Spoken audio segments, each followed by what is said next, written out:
Papa Dudut. Isang magandang araw sa lahat ng mga kabarangay na nakikinig sa Barangay Love Stories. Ako nga pala si Inana, 35 years old. Kakaiba ang pangalan ko, no? Pinangalan kasi ako ng aking ina sa isang Sumerian goddess of love. Pinaglihi niya raw ako sa nasabing diyosa at ayon sa kanya, nag-alay pa siya ng mga mansanas, malamig na beer at Himalayan salt bilang pasasalamat nang malaman niyang babae ang isisilang niya. Pinalaki ako mag-isa ng nanay ko dahil noong nalaman ng tatay ko na nabuntis niya si nanay ay agad na itong nagtago. Hindi naman hinanap ni nanay si tatay. Alam niyang kaya naman niya akong buhayin ng mag-isa. Ganon kalakas at katibay ang nanay ko, Papa Dudut. Sa kanya ko nakuha ang pagiging strong and independent. Hindi ako dumedepende sa validation ng kahit na sinong lalaki. Laging pinapaalala sa akin ni nanay na dinadalangin niya ako sa Diyos ng pag-ibig at hindi ko kailangang makaawa sa ibang tao dahil buko yung makukuha sa sarili ko mismo. Yon ang naging mantra ko kaya sa tuwing natatapos ang mga relasyon ko ay hindi ako masyadong apektado. Hindi ako kapit na kapit sa mga naging karelasyon ko. Walang attachment. Isang bagay na proud ako sa sarili ko.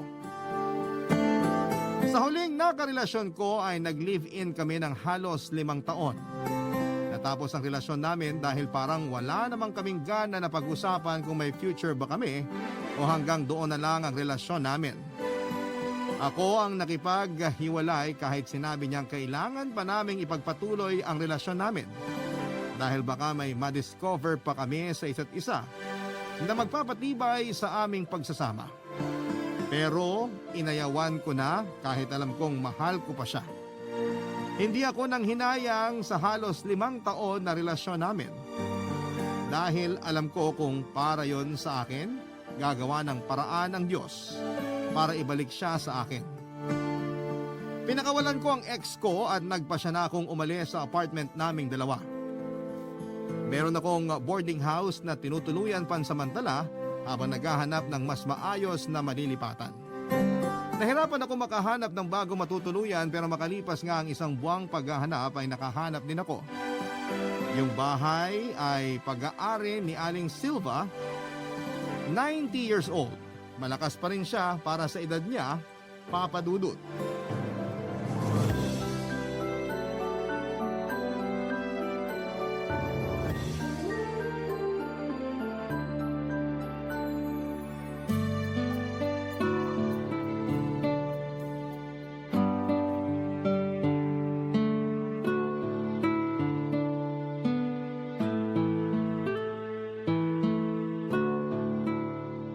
Mag-isa mo lang bang uupa rito? Opo, pero paminsan-minsan dadalaw naman ang nanay ko. Pero di naman naabot ng 3 araw yung pagstay niya kasi kailangan din niyang asikasuhin yung mga pananim niya sa farm namin. Baka naman may nobyo ka na makikituloy dito. Huwag po kayong mag-alala. Single po ako at wala pa naman akong balak makipagrelasyon. Sayang naman. Ang lawak nitong bahay kung mag-isa ka lang. Baka malungkot ka. Ay hindi po. Sanay akong laging mag-isa kahit nung may karelasyon pa ako. Gusto ko nga tong bahay niyo kasi malawak. Marami akong space para makahinga. Dalaga pa ako nung nabili ko tong bahay na ito. Gusto ko talaga ng malawak na bahay kasi akala ko magkakaroon ako ng maraming anak. Kaya yung 1 kwarto sa gawing kanan ng banyo, may 2 double deck doon. Para sana yun sa mga magiging anak ko. Hindi po kayo nagkaroon ng anak o asawa? Nagkaroon ako ng asawa. Pero mga anak, wala. Mukhang hindi kaloob ng Diyos sa akin eh. Pwede ko po bang gamitin yung kwarto na yon para sa mga magiging bisita ko kung sakali? Hindi pwede. Kasi andun lahat ng binili kong gamit para sana sa mga magiging anak ko. Nakita ko nga po. Ang daming manika at mga robot. Pati mga damit pang bata. Akala ko po nung una para sa mga apo nyo. Binili ko rin yun nung dalaga pa lang ako. Dinamihan ko lang nung nagkaroon ako ng asawa. Sayang nga lang at pinamahayan na lang ng alikabok. Ayaw niyo po bang ipamigay sa iba? O kaya ibenta? Sayang naman yung space na yun. Marami pang pwedeng paggamitan. Hindi sayang ang kwartong yon. Mas lalong hindi sayang ang mga gamit ng bata na binili ko. Paalala yun sa akin na minsan nagkaroon ako ng pangarap. Pero pwede pang magamit yun ng mga totoong bata na kilala nyo. Mapapakinabangan kesa pamahayan lang lalo ng alikabok. Hindi naman makakagambala sa iyo ang kwartong yon. Hayaan mo na lang na nakasara. Para kapag dumalaw ako, meron pa rin akong masisilip. Dadalaw-dalaw po kayo rito? Aba oo naman. Gusto kong makita na inaalagaan mo pa rin ang bahay ko. Lalo na yung mga gamit ko rito. Napansin ko nga po na hindi nyo pa tinatanggal yung mga gamit nyo rito sa bahay. Kailan po ba kayo maghahakot? Hindi ko natatanggalin ang mga gamit dito. Gusto ko na hayaan mo lang kung saan sila nakapwesto. Mula sa mga libro hanggang sa maliliit na tasa. Gamitin mo lang. Papahintulutan naman kita. Huwag mo lang sisirain ha. Ay, akala ko po kukunin nyo yung mga gamit nyo. Kasi bala ko ring maglagay ng mga gamit ko. Sinabi mo nung tinawagan kita na damit lang ang dadalhin mo at ilang gamit sa trabaho. Pero bala ko pa rin bumili ng mga gamit ko. Wala kasi akong kinuha mula sa inuupahan namin ng ex ko eh. Binigay ko na halos lahat ng gamit na pinundar namin. Mabuti ka pa, kaya mong gawin yan. Sa akin hindi ko magagawang bitawan ng mga gamit ko. Nanghihinayang ako. Pinaghirapan ko lahat yan eh. Saka may kwento ang bawat kagamitan ko. Para po kayong nanay ko. Kahit yung nasira na yung electric fan niya, ayaw niya pa ring palitan. Kasi hindi biro ang hirap namin. Para lang makabili ng gamit. Lalo ako na lumaking mahirap at walang magulang. Ako lang ang gumawa ng paraan para makabili ng mga pangarap kong gamit. Pero paano po kaya yung mga gamit ko? Gusto ko rin sanang bumili ng mga kailangan ko. Ayaw mo bang gamitin yung mga naan dito? Gumagana pa naman lahat. Maalaga kasi ako sa gamit. Sorry po, pero parang ayokong gamitin. Mukhang malalakas po sa kuryente yung mga lumang appliance eh. Baka mahirapan ako sa pagbabayad ng kuryente.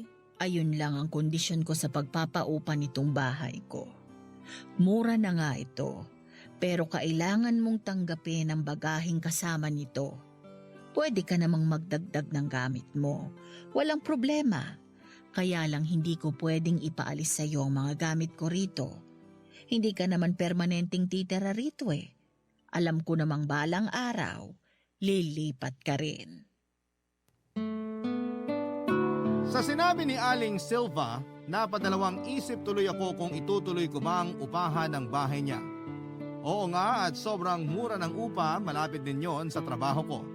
Maganda rin ang bahay niya dahil napapaligiran ng mga halaman at puno. Mahilig pa naman ako sa ganon kaya nakakapanghinayang kung hindi ko makukuha. Kaya lang ay hindi ko pwedeng galawin ang mga kagamitan niya. Kahit na itago ang mga yon sa kabilang kwarto ay hindi rin approve sa kanya.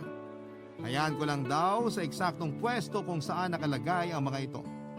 Hindi naman daw yon abala dahil masinop naman ang pagkakapwesto ng bawat gamit.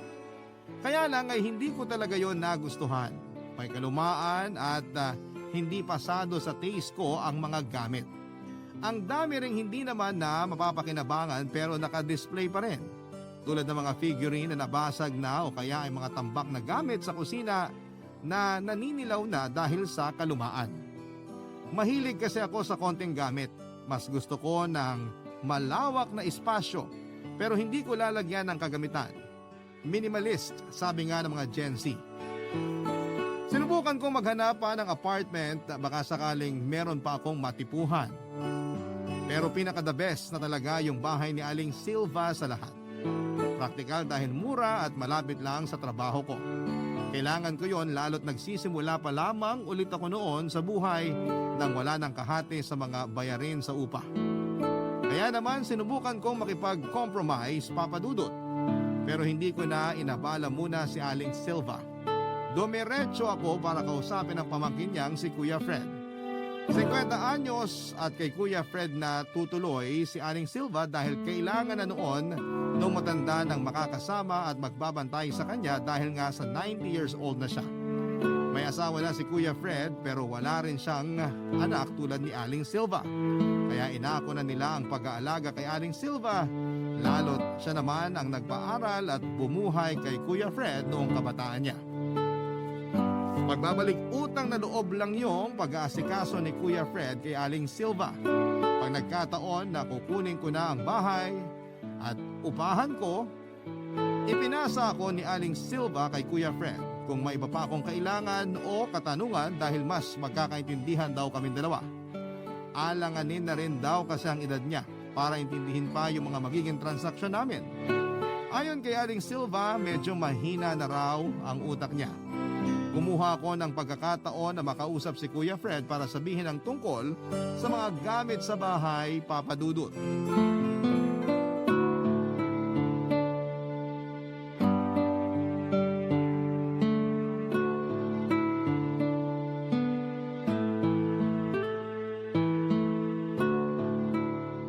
Akala ko hindi ka na babalik. Akala namin ni Tita Silva nakahanap ka na ng apartment. Ang hirap nga pong maghanap.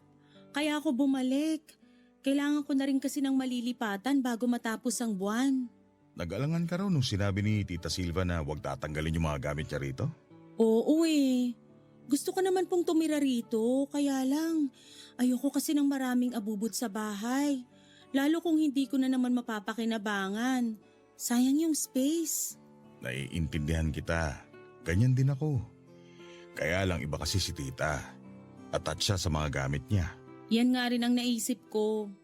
Hindi kasi ko ganun. Kapag alam kong di na magagamit, madali ko lang pakawalan yung gamit. Tama rin naman yan. Kaya lang hindi na natin mahihila si Tita sa ganyang pag-iisip kasi matanda na siya. Doon na lang siya sa nakasanayan niya. Gusto ko talagang tumira dito, Kuya Fred. Baka naman pwedeng mag-compromise sa mga gamit. Baka pwedeng yung alam kong makakasagabal lang sa akin o hindi ko magagamit, hakutin na lang. O kaya ilagay dun sa kabilang kwarto. Naku, hindi pwede. Ayaw ipagalaw ni Tita ang kwarto na yon. Alam mo bang para sana yun sa mga pangarap niyang anak? Nasabi nga po niya. Mura na talaga tong bahay ni Tita. Hindi ka na makakahanap ng ganitong presyo tapos malapit pa sa main road. Ang aliwalas pa ng paligid mo. Hindi bumabaha. Malakas ang tubig at hindi mainit. Kaya lang yung mga bagahe. Lahat naman tayo may bagahe sa buhay. Paano po kaya to? Kailangan ko na kasi ng malilipatan. Bakit hindi mo muna subukan ng 6 na buwan? Kapag hindi mo natagalan yung mga gamit, pwede ka nang umalis. Hindi mo na tayo gagawa ng kontrata. Subukan mo lang. Total nabanggit mo kailangan mo na rin na malilipatan kasi hanggang katapusan ka na lang nitong buwan. Wala po bang ibang gustong kumuha nitong bahay? Meron namang ilan na gustong tumira kaya lang buong pamilya sila. Masyadong marami. Natatakot si Tita na baka masira yung mga gamit niya. At ayaw niya talaga ipagamit yung kabilang kwarto. Ikaw lang yung gusto ni Tita dahil mag-isa mo lang nauupa. Bakit kaya hindi nyo nalang bakantihin tong bahay? Para di na kayo mamroblema sa uupa. Hindi pa kailangang galawin yung mga gamit. Balikan na lang kapag kailangang maglinis. Kailangan kasing may tumao rito para mabantayan din yung bahay. Hindi raw kasi pwedeng walang taong titira rito, sabi ni Tita. Yun lang ang pakiusap niya para pumayag siyang tumira sa bahay namin. Kung hindi lang ako nag-aalala sa tita ko, hindi ko na po problemahin tong paghahanap ng uupa rito. Siya na rin po kasi yung nagtaguyod sa inyo, no? Oo, kaya habang buhay ako nangako na tutulungan siya at aalagaan pa. Utang ko ang ginhawa sa buhay na meron ako ngayon. Lahat yun dahil kay Tita Silva.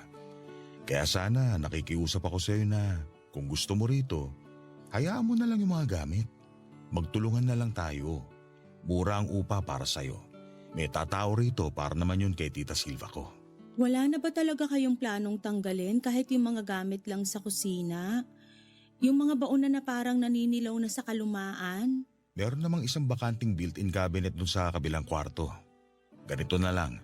Ako na lang ang magsasabi kay Tita na doon na lang ilagay yung mga ayaw mong gamit sa kusina. Okay na ba yon? Pero yung ibang gamit po sa sala at sa kwarto na di ko na gustong gamitin. Ayan ang hindi ko pwedeng ipangako na ipapatanggal ni tita. Pasensya na. Yung gamit lang sa kusina ang pwede ko ipakiusap. Payag ka na ba? Ay, wala na rin naman po akong magagawa. Kailangan ko na rin talaga ng malilipatan. Subukan mo lang ng 6 na buwan. Kapag hindi ka nakati sa mga gamit, pwede kang lumipat. Para lang din may malipatan ka na kaagad. Sige po, ganun na lang. Salamat sa pakikinig, Kuya Fred. Bukas ng umaga na ako magsisimulang maglipat. Nagkausap pa kami saglit ni Kuya Fred para sa mga detalye ng pag-upa ko. Binigyan din niya ako ng contact niya sa van na pwedeng mag-assist sa akin sa paglipat. Naging maayos naman ang nangyari kahit sa loob-loob ko ay hindi ako 100% na masaya dahil inaalala ko ang mga gamit ni Aling Silva. Gipit rin ako noon sa oras kasi akala ko ay mabilis akong makakalipat kaya sabi ko sa boarding house na tinutuluyan ko, 1 buwan lang ang kailangan ko. Kaya nakausap na rin ako ng may-ari na may nakaabang na raw na papalit sa akin paglipat ko. Mabuti na lang at inoffer ni Kuya Fred na subukan ko muna na tumira sa bahay ni Aling Silva pansamantala kahit na 6 na buwan lang muna. Papadudot, inimpake ko na lahat ng gamit ko sa dating apartment namin ng ex ko. Nauna nang nakalipat ang ex ko kaya puro gamit ko na lamang ang natira doon. Habang ginagawa yon ay hindi ko maiwasang makaramdam ng lungkot dahil sa pagtatapos ng isang chapter ng buhay ko. Nilingon ko ang bawat kanto ng bahay, isa-isang bumalik ang mga naging ala-ala namin ng ex ko roon. Mula sa unang paglipat namin hanggang sa mga pagtatalo at hindi namin pagkakaunawaan. Napangiti ako pero may halong lungkot kahit na hindi naman ako attached. Sa ex ko ay alam ko namang minahal ko siya ng todo. Kaya lang kailangan ko nang tapusin noon ang relasyon namin para magbukas ang ibang mga pintuan na nakalaan para sa akin, Papadudot. Hindi ako pwedeng magpatuloy sa susunod na kabanata ng buhay ko kung nakakapit pa rin ako sa posibilidad na magiging maayos pa kami ng ex ko. After ko mag-impake, naupo muna ako pansamantala sa sahig. Nakatitig lamang ako sa mga gamit na hahakutin kinabukasan. Doon na nga ako napaiyak, Papadudot. Iyon ang unang beses na umiyak ako after ng hiwalayan namin ng ex ko. Yun na kasi ang kumpirmasyon na kailangan ko nang tumawid sa bagong kabanata ng buhay ko. Doon na rin ako nakatulog sa sahig at nagising na lamang ako kinabukasan para maghanda na sa pag-alis. Isa-isa nang hinakot ng driver ng van na kontak ni Kuya Fred ang mga gamit ko. Bago sumakay sa van ay pinagmasdan ko pa ng 1 beses ang buong paligid at saka nag-iwan ng ngiti. Yon ang pasasalamat ko sa ilang taon na tinira ko doon.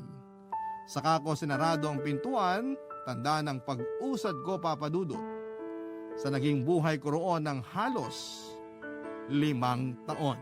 Barangay Love Stories. Barangay Love Stories. Isang buong araw lang naman ang inabot ng paglilipat at pag-aayos ko noon ng mga gamit ko. Konti lang talaga ang dinala ko sa bahay ni Aling Silva. Wala rin naman akong magalaw noon sa bahay niya dahil bawal nga. Sa totoo lang ay hindi ako masaya sa unang gabi ng paglipat ko sa bahay na yon. Napakaraming abubot at appliance na alam ko namang hindi ko magagamit. Hindi rin ako masyadong makalakad o makagalaw sa bahay dahil nga ang dami talagang gamit. Kahit sa kwarto ay maraming nakatambak. Para lang ako nakikituloy sa ibang bahay. Iyon ang naging pakiramdam ko. Para tuloy akong nagsisi na lumipat doon. Namiss ko bigla ang dati kong tinirhan pero ayoko namang bumalik doon. Baka mahirapan pa ako makapag-move on. Saka maganda yung lugar kaya sigurado ako na meron na ring bagong uupa roon. Kaya wala na akong ibang choice kundi ang panindigan ng desisyon kong magstay sa bahay ni Aling Silva.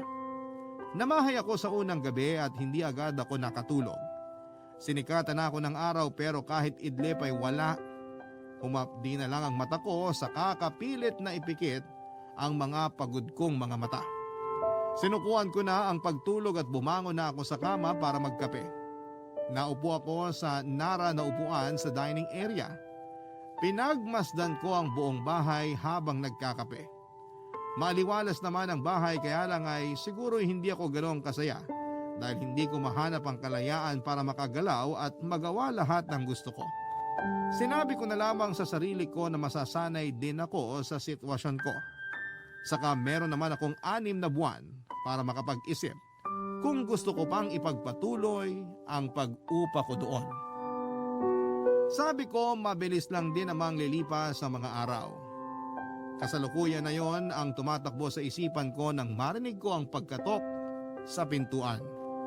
Nagulat ako dahil wala naman akong inaasahang bisita hanggang sa marinig ko ang pagtawag ni Aling Silva. Mas lalo akong nagulat dahil hindi naman niya sinabi sa akin na pupunta siya. Tumayo na ako noon sa pagkakaupo para pagbuksan ko siya ng pintuan. Nakangiti siya at halatang kompleto ang tulog.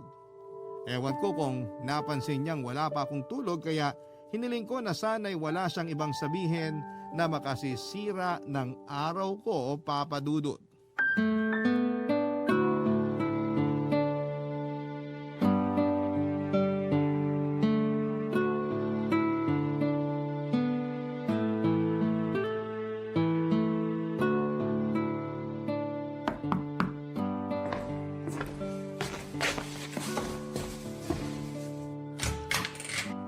Aling Silva, may kailangan po kayo?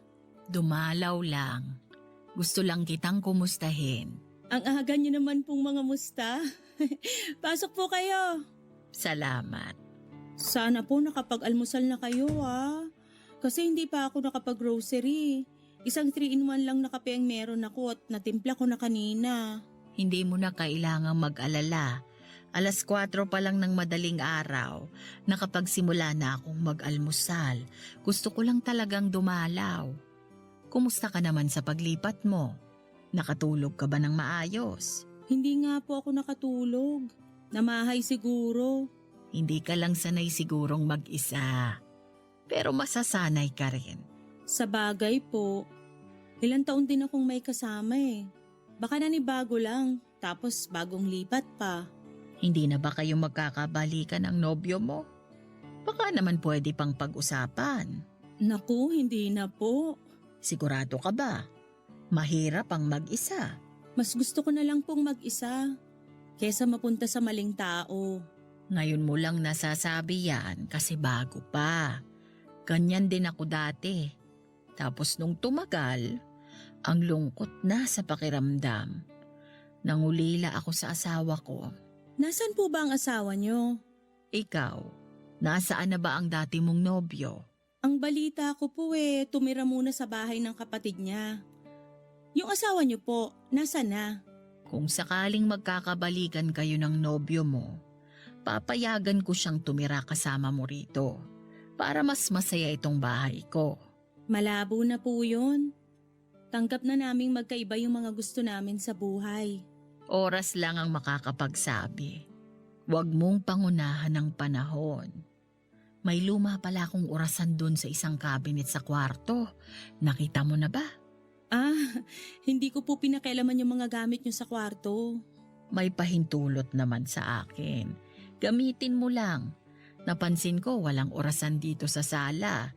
Pwede mong isabit sa taas ng sopa. Nababagay yun doon. Antigo pa iyon.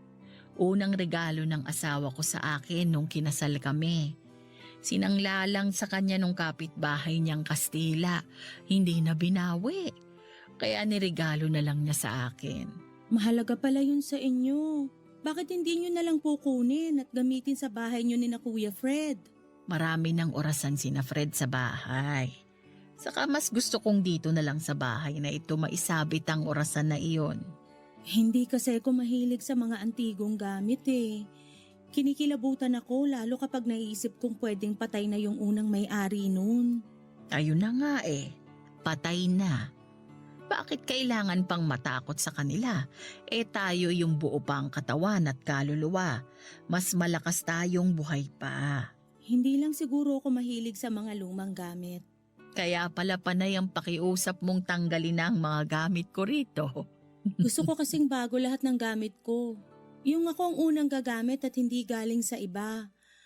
Gusto ko sarili kong alaala lang ang meron sa mga gamit na yon. May pagka-sentimental ka rin naman pala. Yun nga lang, ang kaibahan natin, sa bagong gamit mo yun nakikita. Samantalang ako, sa mga pinaglumaan ko na. Bigla po ako inantok. Pasensya na, Aling Silva. Hindi pa kasi ako natutulog mula kagabi. Ay, naiintindihan ko. Aalis na rin ako. Sa susunod na ulit ako paparito. Magsabi ka na lang kay Fred kung may iba ka pang kailangan. Kung meron ka mang mapansin na sira sa bahay, ipagbigay alam mo agad sa amin para mapaayos bago lumala. Salamat po, Aling Silva. Salamat din sa pagtanggap mo sa bahay at sa mga bagahe ko. Bagahe. Yun ang tumatak sa akin sa huling sinabi ni Aling Silva bago siya naglakad. Papunta sa pintuan para lumabas. Bagahe. Bagahe na ako mismo ang nagbibitbit dahil hindi niya magawang bitawan. Hindi ba parang unfair yon sa akin? Napailing na lamang ako habang pinagtatanggol ang sarili ko sa iniisip kong yon. Nawala talagang antok ko noon. Ang gusto ko lang mangyari noon ay mapaalis ko si Aling Silva at makapagmuni-muni ako ng mapakiramdaman ng husto ang bahay niya. Sa pag-iisa ko ay mas naging pamilyar ako sa mga nasa paligid ko. Pinagmasdan ko ang bawat gamit sa bawat sulok ng bahay. Ang pabilog na mesa na may lazy susi sa ibabaw at sa atensyon ko ay pumukaw. May ganon kami sa bahay ng lola ko. Madalas akong taga-ikot noon sa tuwing kumakain kami. Napangiti ako noong makita ko yon at mabalikan ang mga ala-ala ko noon. Sabi ko sa sarili ko, ayos lang din na nandun ang mesang yon. Muling naglibot ang mga mata ko sa paligid at napadako ako sa altar. Nakaharap yon sa silangang parte ng bahay. Napakalaki ng rebulto ni Mama Mary at iyon daw ang pinakapaborito ng landlady kong si Aling Silva. Kaya nakiusap siya sa akin na linisan ko raw yon at idamay ko na ang buong altar. Nakiusap siya na kung pwedeng lagyan ko rin ng sariwang bulaklak ang altar na yon. Tumango na lamang ako pero sa loob-loob ko ay hindi ko yon ipinangako. Bakit ba parang inobliga pa niya ako na gawin yon? Bakit hindi niya palinis kay Kuya Fred? Muli kong nilibot ang paligid at napatingin naman ako sa mga librong maayos na nakasalansan sa isang bookshelf na antigo. Nilapitan ko yon at binasa ang mga pamagat. Hindi ako pamilyar sa mga yon. Pero natuwa ako dahil meron akong pwedeng basahin kapag kailangan kong magpalipas ng oras. Napangiti ako. Ayos rin naman pala ang mga bagaheng iniwan sa akin ni Aling Silva. Magagamit ko rin naman pala. Kailangan ko lang simulang tignan kung ano ang ganda nila at pwedeng maging pakinabang sa akin sa pananatili ko sa bahay na yon. Doon ako nakaramdam ng antok tapos na nga siguro akong mamahay na mga oras na yon. At dala na rin siguro ng puyat kaya ginusto ko nang magpahinga at matulog. Napangiti ako muli at saka nagtungo na sa kwarto. Nakatulog na ako ng payapa. Nang mga sumunod na araw ay natanggap ko na ang bahay at paunti-unting kasama ang mga bagahe nito. Sa paglipas ng oras ay nasanay na ako sa mga kagamitang nakapaligid sa akin doon. Aaminin kong minsan ay nakakasagabal na ang mga yon pero marami rin namang araw na nagagamit ko sila. Isang hapon ng Miyerkules, kakatapos ko lang maglinis ng altar nang marinig ko ang pagkatok at pagtawag ni Aling Silva. Nagulat ako dahil noong nakaraang Miyerkules ay dumalaw din siya sa akin. Hindi naman sa ipinagdadamot ko ang bahay niya pero gusto ko sanang mapag-isa. Saka Miyerkules madalas na araw, ang araw na tambak ako ng mga gawain. Hindi lang sa bahay kundi sa trabaho. Wala naman ako ibang nagawa kundi ang pagbuksan siya ng mga oras na yon, Papa Dudut.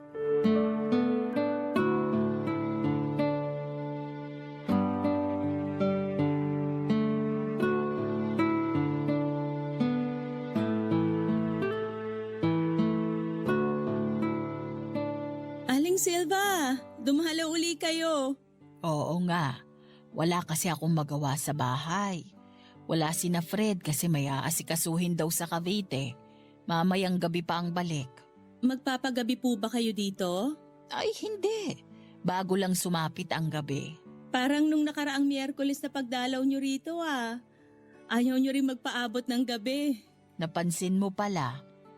Alam mo naman, matanda na, mahirap na at parang bumabalik sa pagkasanggol ang bunbunan ko. Sensitibo na sa hamog ng gabi. Sa susunod po, magbaon po kayo ng sombrero o bonnet. Hayaan mo't maghahanap ako ng takip sa ulo ko sa tuwing dadalaw ako rito sa'yo. Mukhang mapapadalas ang dalaw nyo rito sa akin, Aling Silva. Mukha nga. Sana ay hindi naman ako makaistorbo sa'yo. Madalas kasi marami akong ginagawa tuwing Miyerkules. Mukhang bagong linis lang ang altara. Nakakatuwa naman. Salamat sa pagsunod mo sa lambing ko, ha? Dinamay ko na lang din po yung altar. Sayang naman kasi yung pawis ko kung di ko pa sasagarin yung paglilinis ko sa lahat ng gamit dito sa bahay. Iyang ribulto ni Mama Mary. Nabili pa namin ng asawa ko nung namasyal kami sa isang kilalang simbahan sa Cebu. Unang kita ko pa lang sa kanya, para na akong hinihila para bilhin siya. Kulang pa nga ang dala naming pera ng asawa ko para mabili itong si Mama Mary. Paano nyo po nabili? Binenta ng asawa ko ang relos niya para may pandagdag sa bayad at saka para makabili pa kami ng pasalubong sa mga pamangkin namin. Napakabait naman pala ng asawa nyo. Mahalaga pa naman sa mga lalaki ang relos. Yan nga rin ang sinabi niya. Ang mga lalaki nung panahon namin, sa relos nagpapayabangan. Kaya lang ang asawa ko, mas gusto na lang ibili ako ng ribulto ni Mama Mary kaysa makipagtagisan siya ng yabang sa mga kaibigan niya. Nakakatuwa siya. Maswerte po kayo sa kanya. Sobrang swerte. Alam mo bang ibinili niya ako ng mga libro para maturuan niya akong magbasa? Hindi kasi ako nakapagtapos ng pag-aaral. Konti lang ang alam ko sa pagbabasa at pagsusulat. Sa kanya po pala galing lahat ng libro nyo dito sa bahay. Oo, inalagaan ko ang mga yan kahit aminado naman akong hindi ko pag-aanong maintindihan. Hindi naman kasi ako matalino, pero sinubukan kong makinig sa asawa ko kapag tinuturuan niya ako ng tamang pagbabasa. Madalas din sa gabi, kapag nakahiga na kami, binabasahan rin niya ako ng mga librong yan. Maganda raw yun sa utak. Wala na yatang lalaking gumagawa ng ganyan ngayon. Maswerte kayong inabot nyo ang asawa nyo. Maswerte rin naman daw siya sa akin.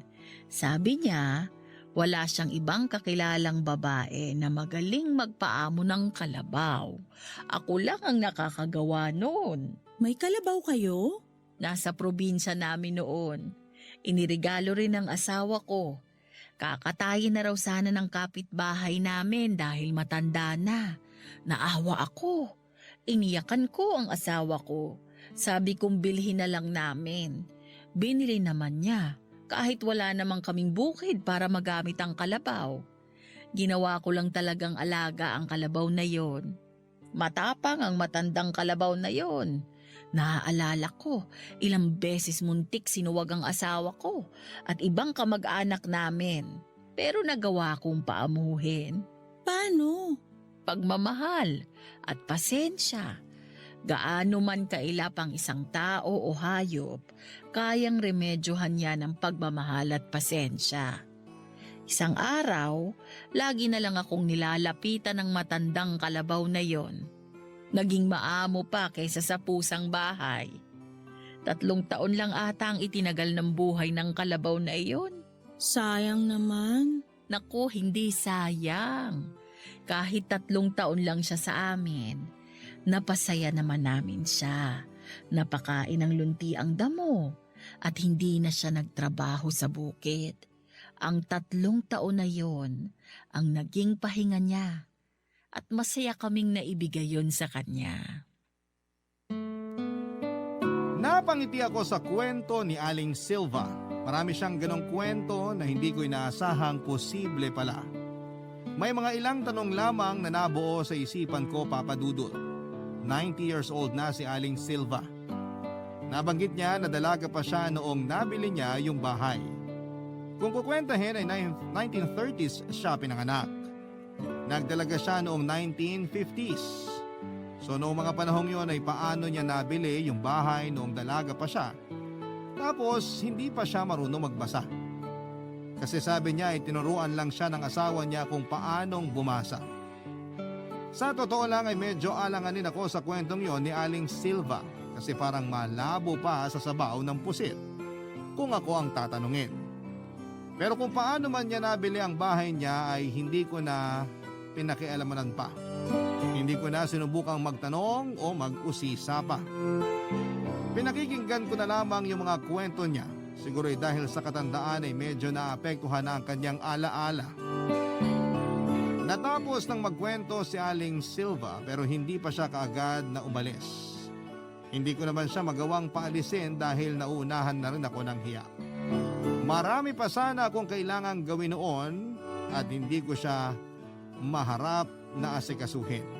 Nag-offer ako sa kanya ng merienda pero humingi lamang siya ng 2 baso ng maligamgam na tubig dahil nauuhaw daw siya. Hinatiran ko naman siya noon sa sala. Nakaupo siya habang payapang nakapwesto sa sofa at pinagmamasdan ng husto ang altar. Nagandahan siya sa pagkakalinis at pagkakaayos ko noon. Ilang beses niyang pinuri at sinuklian ko lang yon ng tango at ngiti. Nagpaalam ako sa kanya at sinabing may kailangan lang akong asikasuhin sa trabaho ko. Sinabi niyang hayaan ko lang siyang manatili sa sala. Hindi raw niya ako iistorbohin pa dahil alam niyang kailangan kong magtrabaho. Nag-alanganan pa ako noong iwan siya na mag-isa dahil alam kong kailangan niya ng kausap. Pero pinilit niyang huwag ko na siyang alalahanin pa. Kaya naman hinayaan ko na lamang siya at hindi ko na namalayan ang oras at paggabi na. Narinig ko na lamang ang pagkatok ni Aling Silva sa kwarto ko para magpaalam. Pinhiram ko siya ng bonnet dahil baka malamigan ang ulo niya tulad ng lagi niyang sinasabi. Nagpasalamat siya at saka naghanda na para umalis. Bago ko may sarado ang pintuan ay sinabi niyang babalik ulit siya sa susunod na Miyerkules. Parehong oras. Nginitian niya ako at hindi na hinintay pa ang aking sagot. Pagkalabas niya ay sinarado ko na ang pintuan. Napaisip ako. Bakit nga ba hilig ni Aling Silva ang dalawin ng bahay tuwing Miyerkules? Napailing na lamang ako at mukhang kailangan kong i-reschedule ang mga gawain ko tuwing Miyerkules kung magiging palagian ang pagdalaw niya sa bahay sa araw na yon. Barangay Love Stories. Barangay Love Stories. Naging rutina ni Aling Silva ang pagpunta sa bahay tuwing Miyerkules. Hindi ko na siya nagawang itaboy pa at nakasanayan ko na lamang ang pagpunta niya sa ganong araw at pag-alis bago sumapit ang dilim. Lagi na ring nakahanda ang ipapahiram ko sa kanyang pantakip sa ulo kung sakali mang makalimutan niyang magbaon. Marami pa rin siyang mga baong mga kwento tungkol sa mga ala-ala nila ng asawa niya. Hindi yun nakakapagod pakinggan, sa totoo lang. Mas lalo tuloy akong na-inspire na makakahanap ng ganong klase ng pagmamahal. Alam kong pahirapan na ang makahanap ng ganon pero may awa ang Diyos. Ibibigay niya sa akin ang lalaking nararapat para sa akin. Yung lalaking katuparan ng pangarap ko na nilista ko pa sa aking maliit na notebook. Alam kong pagbibigyan ako ng Diyos sa hiling ko. Pero pinangako ko na aayusin ko muna ang sarili ko bago siya maipagkaloob sa akin. Kaya habang wala pa ay nakontento na lamang akong makinig sa mga nakaka-inspire at nakakakilig na kwento ni na Aling Silva at ng asawa niyang hindi ko pa rin alam ang pangalan.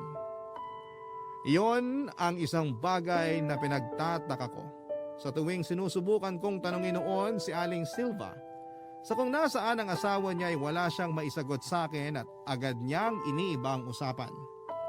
Mas lalo tuloy akong na-curious kung nasaan na nga bang asawa niya. Hindi naman niya sinabing patay na o nangaliwa. Tuwing pagdalaw niya ng Miyerkules, sinusubukan ko talagang dalhin ang usapan sa kung nasaan na nga bang asawa niya. O kahit man lang malaman ang pangalan ng asawa niya, pero si Aling Silva ay mailap talaga. Kaya inisip ko na lamang kapag handa na siguro siya ay saka na niya sasabihin ang totoong nangyari. Hanggang isang araw, nalaman ko na ang katotohanan. Isang Miyerkules ng umaga, nagkaroon ng problema sa banyo. Tumutulo kasi ang kisame nung ilang araw na nagtuloy-tuloy ang pag-ulan. Hinintay kong dumating si Aling Silva para sabihin yon. Pero si Kuya Fred ang dumating. Pinag-usapan namin ang gagawin para maayos ang kisame. May nakausap na rin siyang gagawa noon at hinihintay na lang namin.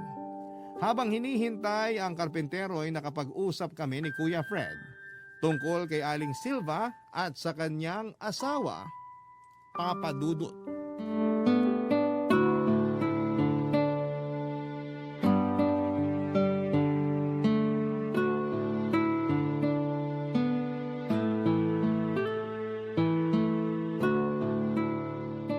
Kumusta ka naman dito, Inana?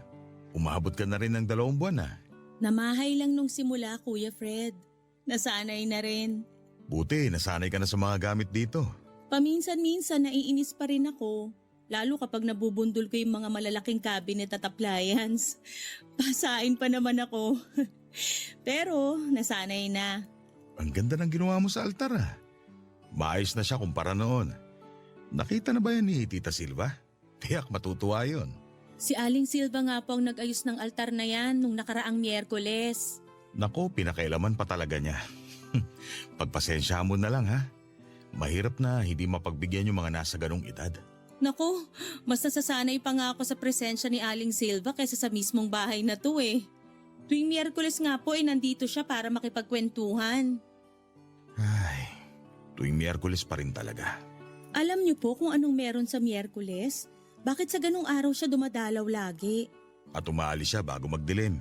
Yan nga po. Iniisip ko kasi baka yun lang yung araw na busy kayo sa trabaho kaya pumupunta rito si Aling Silva para malibang at may makausap. Bago ko pa siya kunin sa bahay ko, nakiusap siya sa akin na tuwing Miyerkules babalik siya rito. Hindi ko nga pinayagan kasi paano kung makaistorbo siya sa umuupa? Hindi ka naman ba naiistorbo sa kanya? Nung una po, oo. Hindi kasi ako sanay sa bisita eh. Hanggang sa nasanay na nga lang din talaga. Saka natutuwa ako sa mga kwento niya sa mga gamit at asawa niya. Ah, si Tito Kulas. Kulas po pala ang pangalan ng asawa niya. Hindi po kasi niya nababanggit. Saka kapag tinatanong ko kung nasa na yung asawa niya, lagi lang niyang iniiba yung usapan. Ay, ikukwento ko sa iyo tungkol kay Tito Kulas. Pero wag mo na ipapaalam kay Tita Silva na alam mo na ha. Para lang maintindihan mo kung bakit niya kailangang bumalik-balik dito. Ano po bang nangyari? Nagkaroon sila ng problema sa pera. Naisang latong bahay na to. Wala silang pangtubos at malapit ng marimata ng bangko. Kaya napilitan si Tito Kulas na pumunta ng Vietnam kasama ang kapatid niya para magtrabaho. Nabawi naman po ba sa pagkakasanglatong bahay? Nagawa ng paraan pero natagalan. Lungkot na lungkot si Tita Silva kasi hindi siya sanay na malayo kay Tito Kulas. Wala pa naman silang anak na mapagkakaabalahan niya. Sayang nga po. Nakikita ko na kayang maging mabuting ina ni Aling Silva. Naging mabuting ina si Tita Silva sa akin. Kahit hindi ako galing sa kanya, pero grabe ang pagmamahal at sakripisyo na ginawa niya para sa akin. Bakit nga po pala hindi sila nagkaroon ng anak? Laging nakukunan si Tita Silva. Pinagpaliba muna nila ang pagkakaroon ng anak para makapagpahinga ang matres ni Tita. Nung panahon na handa na sila ulit bumuo, saka naman kinailangan ni Tito Kulas na pumunta ng Vietnam. Sabi niya sandali lang siya magtatrabaho roon hanggang sa mabawi na yung bahay. Kaya lang, nagkasakit ng malala si Tita Silva at kinailangan ng malaking halaga ng pera para mapagamot siya. Nag-extend si Mang Kulas sa Vietnam? Lumipat sila magkapatid sa Thailand. Sinama sila ng amo nila. Mas malaki ang kinikita niya kaya napagamot na rin niya si Tita Silva. At meron na rin malaking naipon para makabalik na siya. Nakabalik po ba? Hindi. Maski ang kapatid ni Tito Kulas, wala na rin. Ano pong nangyari sa kanila? Wala kaming alam. Huling nakausap niya si Tita Silva. Ang sabi niya, uuwi na raw siya sa Miyerkules bago magdilim. Pero hindi na sila umuwi. Hindi. Umabot na ng Miyerkules noon pero hindi pa rin nakakauwi si na Tito. Wala na rin tawag o sulat. Nakailang novena na sa altar si Tita Silva para makabalik na si Tito. Ilang bulaklak na yung inalay niya. Nalanta na ang lahat pero walang Tito Kulas ang bumalik sa bahay na to. Ngayon po na may social media na, baka naman kaya na silang mahanap. Sinubukan ko na yan.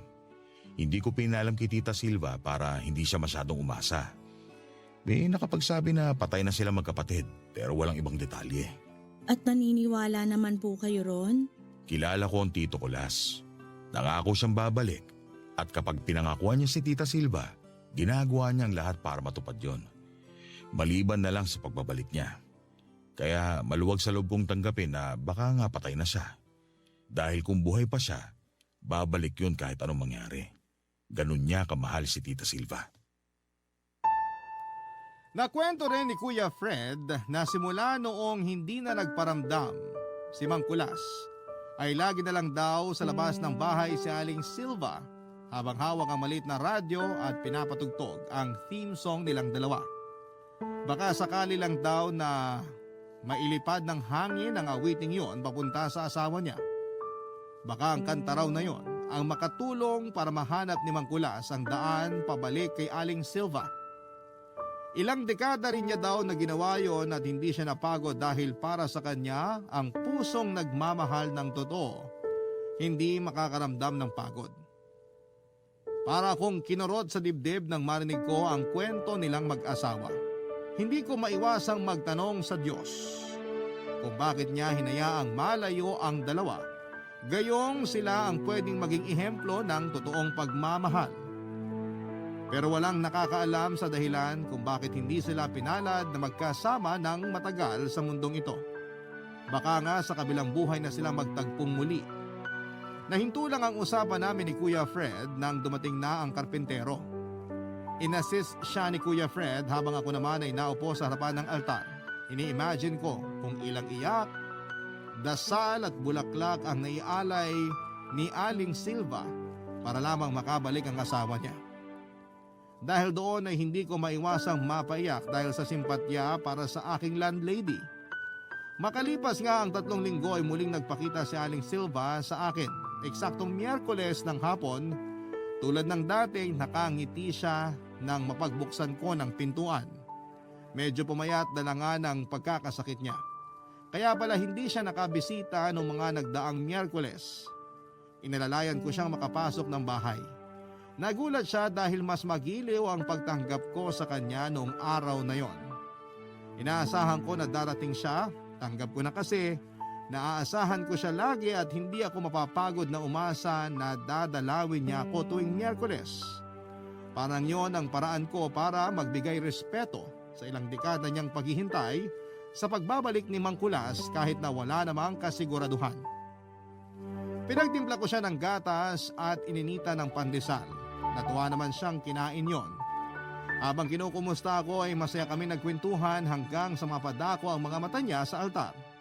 Nakita ko ang ngiti sa mga mata niya habang nakatitig kay Mama Mary, Papa Dudut.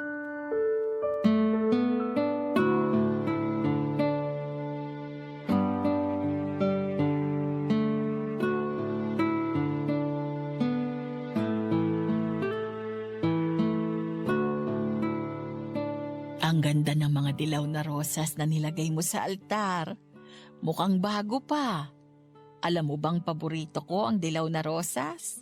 Ang saya kasi ng kulay na yan. Kakabili ko lang po kaninang umaga. Mabuti naman po at nagustuhan nyo. Paborito ko rin po ang dilaw na rosas. Salamat ha. Alam ko hindi mo naman kailangan gawin yan. Hindi mo naman obligasyon pero ginagawa mo pa rin. Masaya naman po akong ginagawa. Alay ko na rin kay Mama Mary at Papa Jesus sa dami ng blessings na nakuha ko ngayong taon. Tama yan.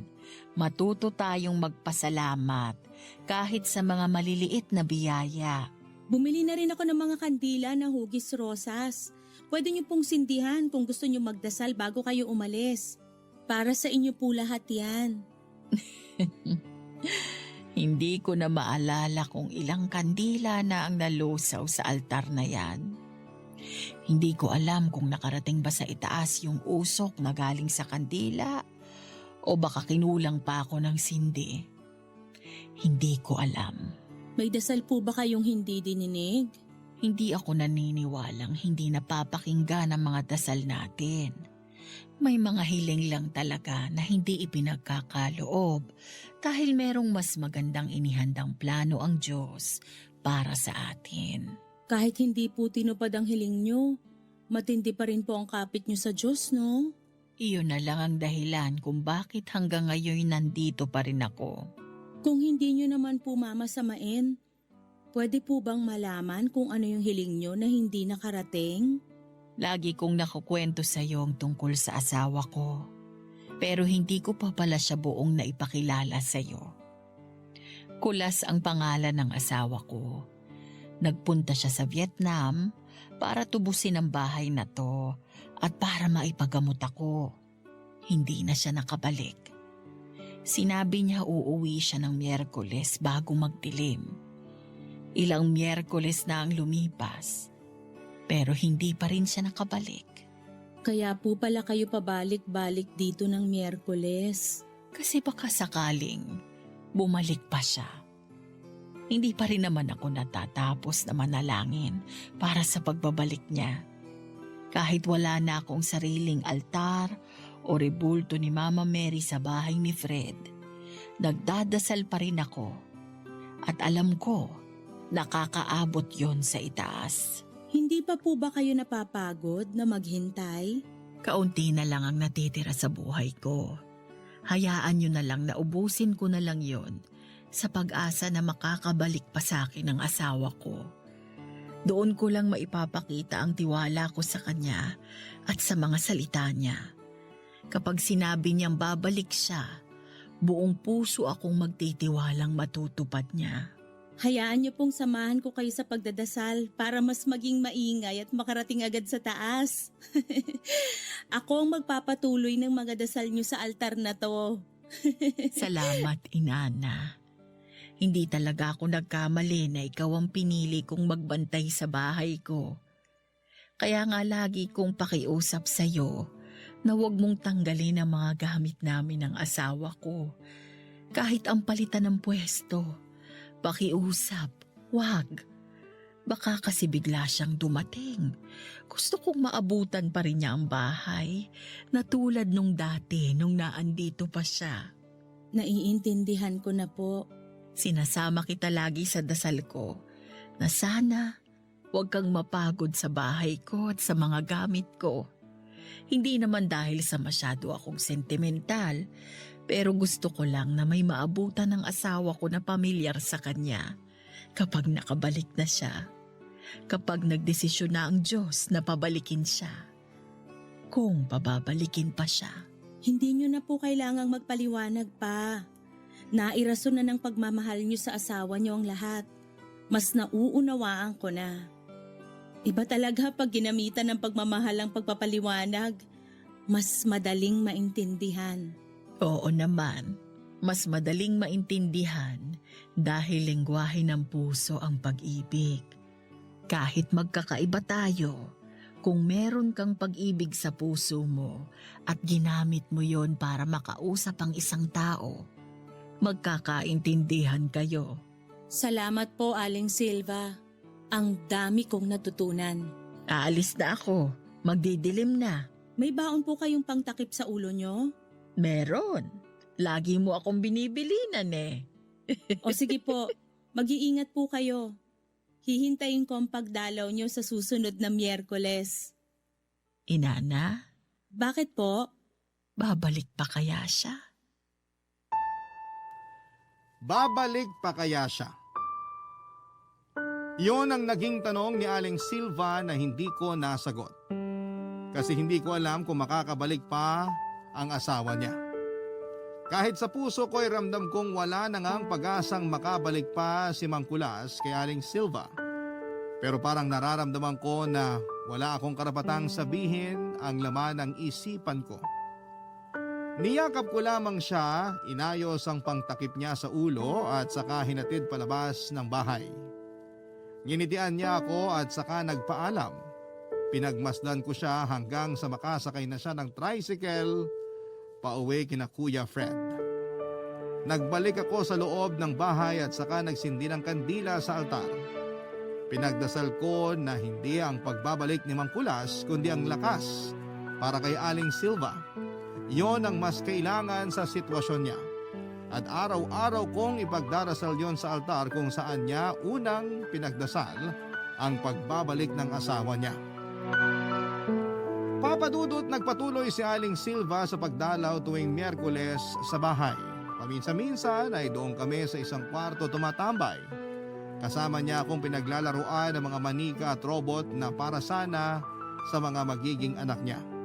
Minsan naman kapag maaga siyang dumarating at nasaktuhang maganda ang panahon, nasa labas kami ng bahay. Doon kami nagkwekwentuhan. Marami na rin akong nalamang kwento sa kanilang dalawa. Pero mas marami akong nalamang kwento sa buhay ni Aling Silva noong mag-isa na lamang siya. Aminado si Aling Silva na naging dependent siya sa kanyang asawa sa lahat ng bagay.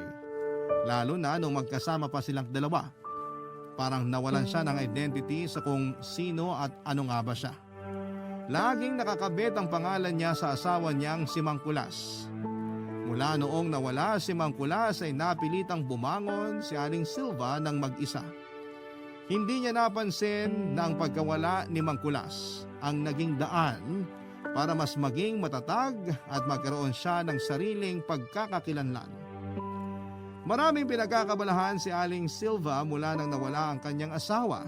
Nagtayo siya ng maliit na negosyong patahian kung saan mga kapwa niyang babae na biyuda, single mom, mga bagong laya sa kulungan at lumaki sa mapang-abusong pamilya ang mga kinukuha niya.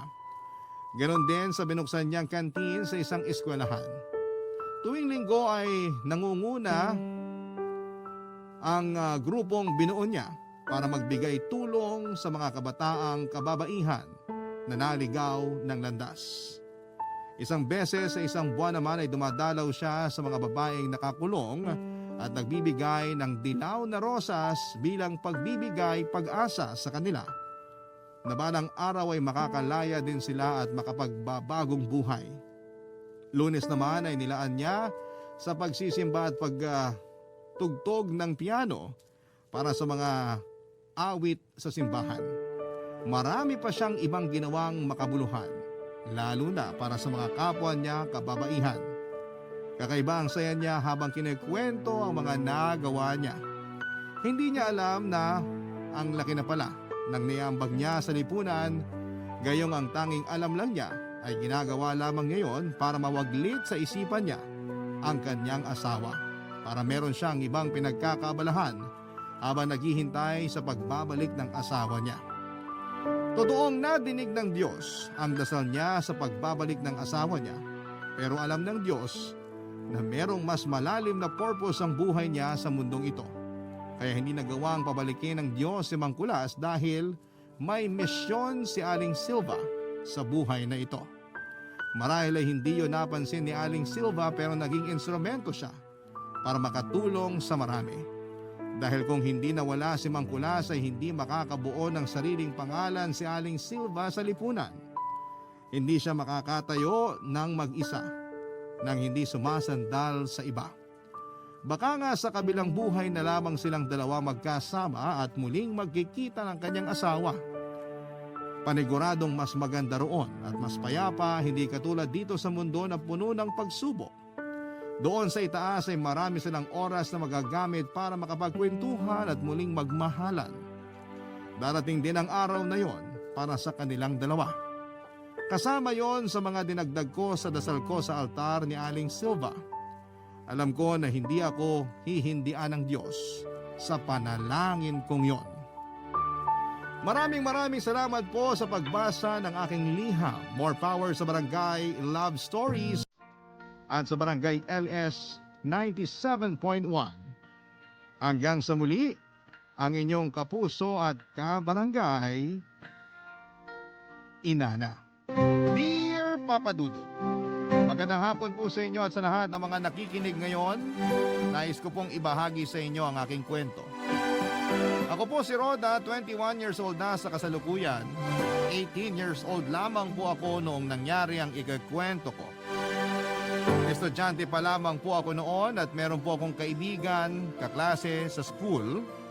Si Elton, na kasing edad ko po siya. Naging mag-best friend kami mula noong mag-high school na kami. Sobrang close namin ni Elton. Kaya ang lahat ng itanong namin sa isa't isa ay napag-uusapan namin. Kapag hindi itinanong ay hindi na lamang namin pinapansin dahil sa respeto namin sa isa't isa. May isang bagay na hindi naman itinatago pero para sa mama ni Elton ay isa itong lihim. Si Ma'am Rosie ang mama ni Elton. 50 years old na siya noong panahong yon. Sinabi kong hindi lihim pero nagbubulag-bulagan ang mama ni Elton tungkol sa kanyang sexualidad. Bading si Elton at alam yon ng buong mundo maliban sa mama niya.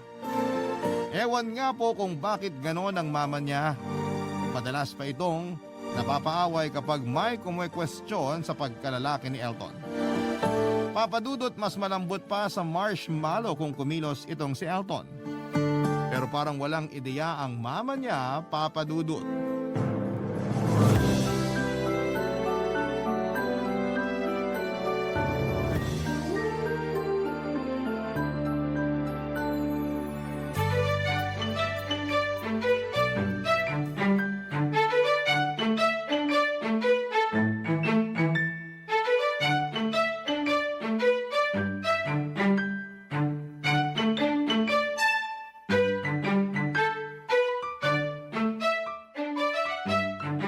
Good morning po, Ma'am Rosie. Itong batang to, wala naman tayo sa eskwelahan, minamam mo pa ako. Tita Rosie na lang pag nandito sa bahay. Sige po. Sandali, palabas na si Elton. Ma, sinitch yan? Ano? Ako to, Elton. Nandito na ako. Tinatanong niya kung sinong dumating. Opo. Hola, mi amiga! Spanish? Ewan ko ba dyan? Kumain lang ng sardinas, nagkaganyan na. Sardinas? Spanish, sardines. Anong nakakatawa? Ay ma, kiber ka na lang, hindi mo din magagets. Ano, handa ka na ba? Mukha pa bang hindi? Wala ka ba nakalimutan? Nasa bagelya na lahat ng gamit.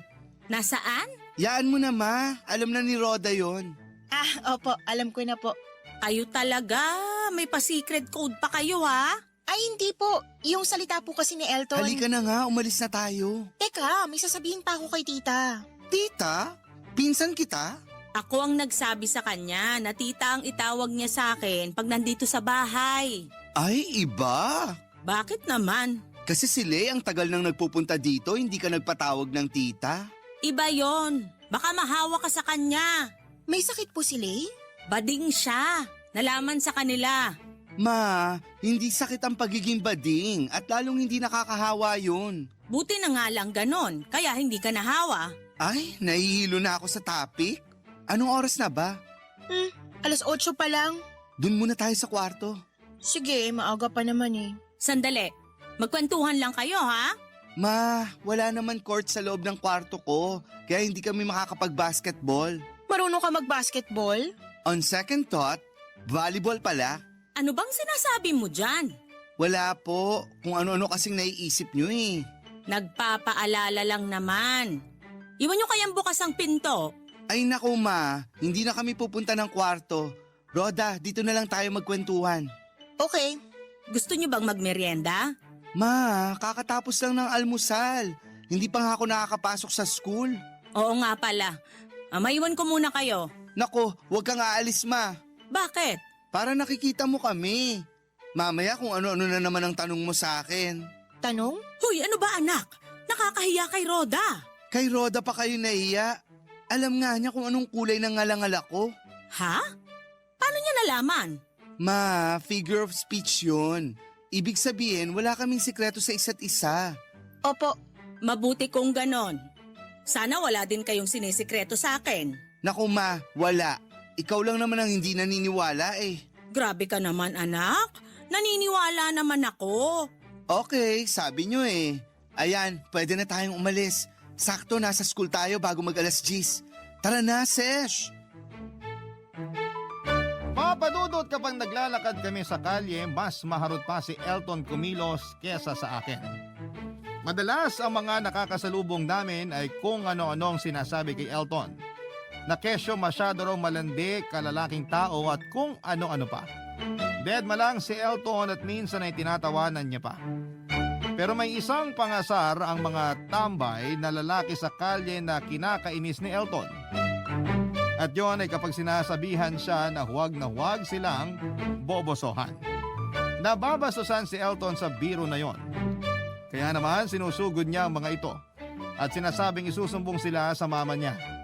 Natatahimik naman ang mga tambay kasi kilala nila si Ma'am Rosie na nanunugod talaga basta inagrabyado si Elton.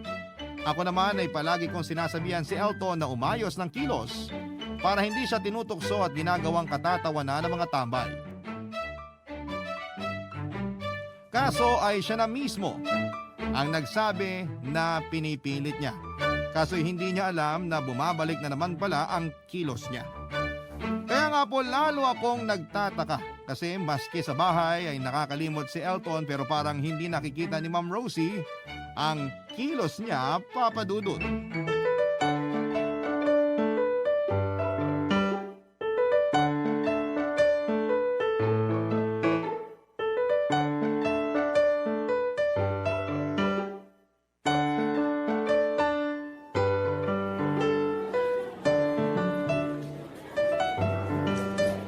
Ano yung dala mo? As usual, yung niluto ni Mama, inabot sa akin bago siya pumunta sa klase niya. Swerte mo naman. Naku, ano bang swerte? Buti ka pa pinaglulutuan. Ako hindi ko naranasan na paglutuan ng kahit merienda. Ay, drama na ba ito? Nakakainis ka. Kasi naman, parang ang lalim ng hugot mo. Uy, klaruhin ko lang hindi ako nagagalit sa mga magulang ko na hindi ako pinaglulutuan. Busy kasi sila kaya naiintindihan ko yun. Oh, anong dahilan ng hugot mo? Naiinggit lang ako sa'yo kasi napapaglutuan ka. Hindi naman kasi busy si Mama. Hoy, mahirap maging teacher Yun nga, kaya masasabi kong hindi busy si Mama kasi halos magkasama din kami buong maghapon. Mauuna lang akong papasok tapos bago mag-12, papasok na din siya para magturo. Pero syempre, bit-bit ang niluto niyang tanghalian para sa akin. Kaya nga. Ay, teka. Ano ba yung niluto niya? Konti lang. May tosino, longganisa, tapa, itlog na prito at itlog na nilaga, tinolang manok, adobong sitaw at ginisang pechay. Konti. Oo, hindi na daw niya niluto yung isda sa kahipon. Kaya konti. Pero syempre, niluto ni Mama to hindi lang para sa akin. Kasi hati daw tayo dito. Nakakaya naman. At serang frog ka rin. Araw-araw naman kasama ka sa luto ni Mama. Maang-maangan ka pa. Ugali mo talaga. Arte mo kasi. Kumain na kaya tayo? Sandali, ilalatag ko yung kumot. Picnic? Medj! Date? Yuck! Ay, wow. Lugi ka pa. Kaloka ka, bunganga mo nga. May tanong ako. Ayoko na sanang tanungin pero gusto ko na malaman ang sagot. At hindi na ako makakapaghintay. Ano ba yan? Bakit parang hindi nahahalata ng mama mo na Becky ka? Naku, ewan kay Mama. Sa totoo lang, pagkaharap ko siya, gusto kong kumilos na straight. Kaso naman, natitisod ako kaya bumabalik. Pero parang same lang ang nakikita ni Mama. Kasi hodang kumilos ako ng diretso o kumilos ng normal ko. Bakit kaya? Wit ko knows. Kaya kay Berberdus na lang. Bakit hindi mo nalang sabihin sa kanya ng diretsyong totoo? Naku, ayoko. Bakit? Natatakot ako. Bakit? May sakit ba ang mama mo? Ha? Wala. Hindi ko alam. Bakit ka natatakot? Baka magalit siya pag nalaman niya. Sa lambot ng kembot mo halos makasagi na ng katabi ang bewang mo. Hindi niya pa nalalaman. Baka hindi pa siya nasasagi. Sige, daanin mo sa biro. Seryoso tong usapan Serious naman ako. Ayoko sa akin manggaling. Gusto ko sa kanya, yung siya ang magtanong sa akin. Pag nangyari yun, hindi na ako mag-aatubili. Didiretsuhin ko na siya na isa akong lakambini. Ba't hindi mo pa siya diretsuhin? Hindi ka ba nahihirapan?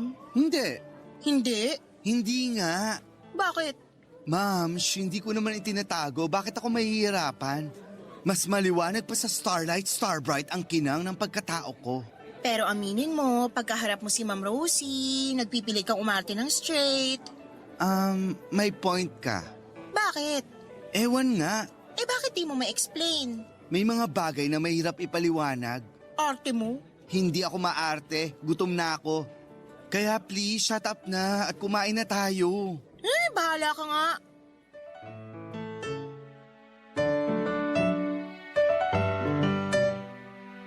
Papadudot maski si Elton ay hindi din alam kung bakit ganon ang sitwasyon nilang mag-ina. Pero kung okay naman silang dalawa sino po ba ako para questionin pa ang mga nangyayari? Pero sa tinagal-tagal namin na naglalakad sa kalye at inaasar si Elton ng mga tambay, kung kailan pa naman na hindi ako kasama ni Elton ay doon pa siya napaaway. Binara niya ang mga tambay na nang-aasar sa kanya, kaya ayon nagalit ang mga walang magawa. Hindi naman nagpatalo si Elton at lumaban din. Matapang din pala ang kaibigan ko. May nakapagsabi sa akin na kasalukuyang nakikipag-away si Elton kaya tumakbo ako sa lugar at hindi nag-atubiling makipagbuntalan din. Natigil lang ang gulo nang dumating ang mga tanod. Hinatid kami ng mga tanod sa bahay nila Elton at hindi po para protektahan kami kundi para daw makausap si Ma'am Rosie. Pagdating sa bahay nila Elton ay ang mga tanod munang humarap kay Ma'am Rosie. At agad na sinabi ng mga ito ang mga nangyari na nakipag-away kami. Pero nagulat ang mga tanod nang natuwa si Ma'am Rosie. Masaya siya kasi nakipagsuntukan daw ang kanyang uniko iho. Saka pa lang kami tinawag ng mga tanod. Pero nang makita ni Ma'am Rosie na may mga pasa kami, lalo na si Elton ay saka sumabog ito sa sobrang galit niya, Papa Dudut. Barangay Love Stories. Barangay Love Stories. Papa Dudut, parang ikatlong digmaan ang galit ni Ma'am Rosie nang makitang maraming pasa si Elton. Nakita niyang nadihado pala ang anak niya kaya ganoon na lamang ang galit niya. Parang kasalanan ng mga tanod ang nangyari kasi pati sila ay inaway at sinasabing ilabas daw nila ang mga nanakit kay Elton. Alam ko kung paano or mapapayapa si Ma'am Rosie kaya sumingit ako at sinabi kong sino ang mga nakaaway namin. Lalong nag-alboroto si Ma'am Rosie nang malaman niya kung sino ang mga umagrabyado sa anak niya at gusto nang sumugod agad-agad. Pero yung follow-up ko ang matindi, Papa Dudut, dahil yon ang nagpakalma sa kanya. Bigla kong sinabi na napakaraming nasuntok ni Elton. Yung isa ay gumulong pa sa lakas ng pagkakasapak ng anak niya. Kaya agad-agad din na kumalma si Ma'am Rosie. Natakot na din ang mga tanod sa maaladragong galit ni Ma'am kaya nagpaalam na ang mga ito. At nang sabihin kami na kung may reklamo ay sa barangay na lamang magpunta. Nagulat ang lahat nang sabihin ni Ma'am Rosie na wala ng reklamo. Sinabihan na lamang ang mga tanod na pagsabihan ng mga nakaaway namin na tigilan na si Elton dahil sa susunod ay hindi na sila sasantuhin ni Ma'am. Nagkatinginan na lamang kami ni Elton sa sinabi ni Ma'am Rosie. Pag-alis ng mga tanod ay proud na proud si Ma'am Rosie sa nangyari kasi first time daw na nakipagsuntukan si Elton. Papa Dudut, ganun po, kabulag sa totoong nangyayari ang mama ni Elton ng mga panahong yon.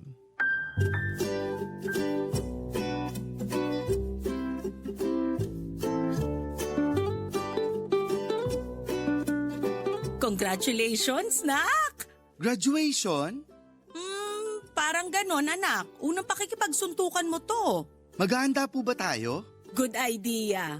Roda, wag kang aalis ha. May celebration tayo. Ha? Po? Opo. Ma, Yes, anak? May request kang handa? baka pwedeng unahin gamutin mga pasa namin bago kayo maghanda. Ay, oo nga. Ay, sandali ah. In fairness sa mama mo Bakit ka kasi nagsinungaling? Halata namang tayo yung nagulpi. Ikaw kasi. Bakit ako? Anong bakit ako? Bakit ka kasi nakipag-away? Mams, kilala mo yung mga tambay na yun. Alam mo kung gaano sila kabuli.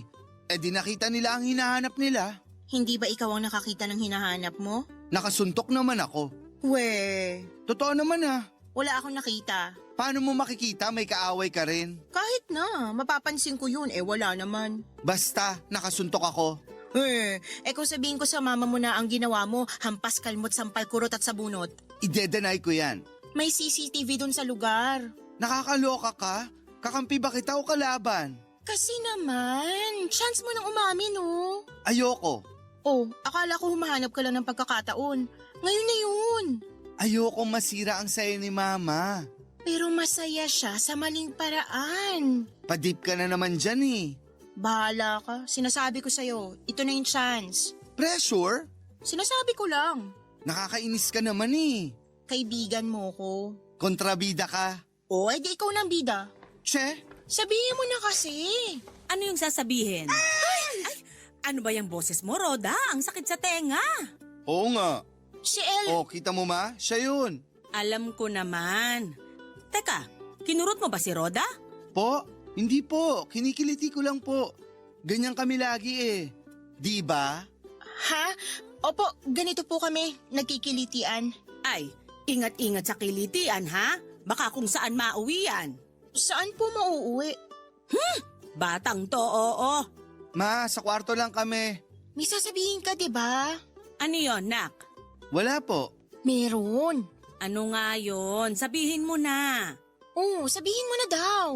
Manta ka sa akin mamaya. Ano yon?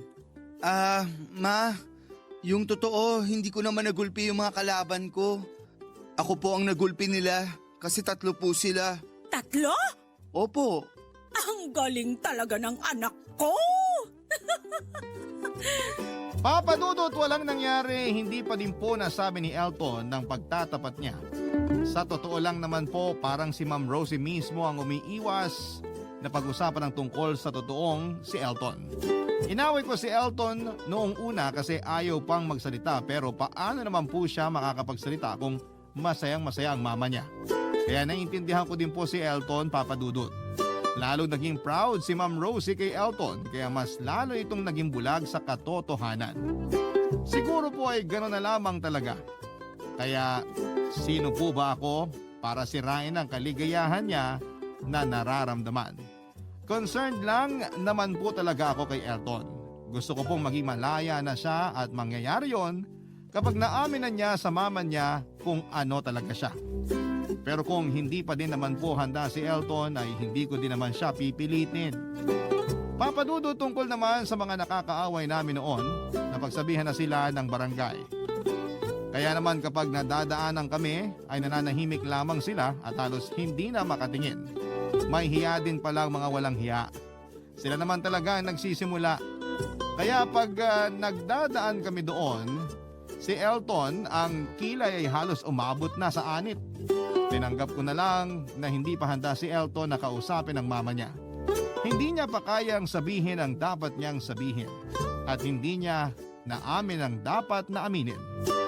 Pero ako po pala ang magugulat dahil isang araw ay simpleng sinabihan ako ni Ma'am Rosie na kakausapin niya ako, Papa Dudut.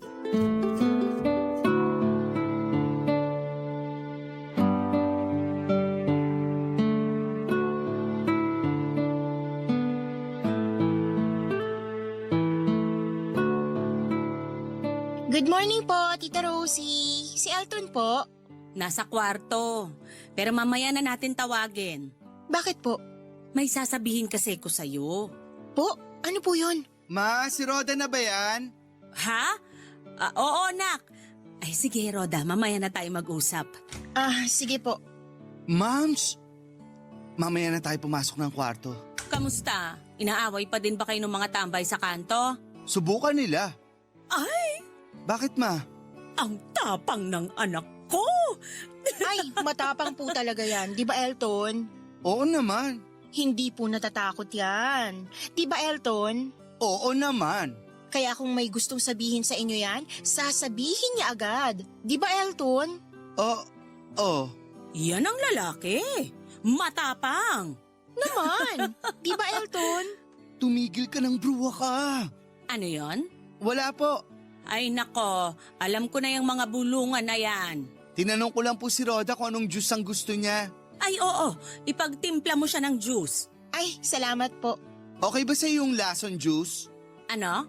Lychee juice? Ah, nagulat ako. Ang dinig ko, lason. Sandali lang, magtitimpla ako. Sige anak. Samahan ko po kaya si Elton. Kaya na niya yun. Dito ka na lang. Sige po. May itatanong ako. Ano po yun? Bago yung talagang tanong ko, itatanong ko muna kung ano yung binulong sa'yo ni Elton. Binulong po? Oo, yung kunyari tinatanong ka niya kung anong juice ang gusto mo. Yun nga po. Tungkol sa juice. Eto naman, masyadong loyal kay Elton. O sige na nga, wag mo nang sagutin. Yun po talaga. O sige, eto nang tanong ko. Pag nasa kwarto kayo, anong ginagawa nyo? Wala po. Ang tagal nyo, wala kayong ginagawa? Wala po talaga. Ay, sige, wag mo na din sagutin. Baka sinabihan ka ni Elton na wag sabihin eh. Ganito na lang. Basta gumamit kayo ng proteksyon, ha? Proteksyon? Oo. Mahirap na. Napakabata nyo pa para magkaroon ng anak. Ay, bakit po kami magkakaanak? Ay, batang to. Itigil mo na nga yan. Alam ko na ang mga galawan ng kabataan ngayon, kaya wala kayong may tatago. Pero, Shh! Huwag mo nang sabihin kay Elton na alam ko na, ha? pero... Naiintindihan ko na. Na kay Elton ang loyalty mo. Masaya ako kasi ganun mo kamahal ang anak ko. Ma'am, Tita, tita, shh! Huwag kang maingay, baka magduda na napag-usapan natin yung mga ginagawa nyo. wala naman po akong sinabi. Action speaks louder than words. Pero, Oh, nandyan na siya. Normal na tayo. Papadudot para akong natrap. Tapos ay wala na akong kawalan noong kausapin ako ni Ma'am Rosie ng oras na yon. Naghihinala siya pero parang sigurado na siya. Pinayuhan niya ako pero parang payag naman siya na mangyari ang iniisip niya. Noong makapagsolo kami ni Elton ay sinabi kong may sasabihin ako sa kanya. Sabi niya sa kwarto daw niya kami mag-usap.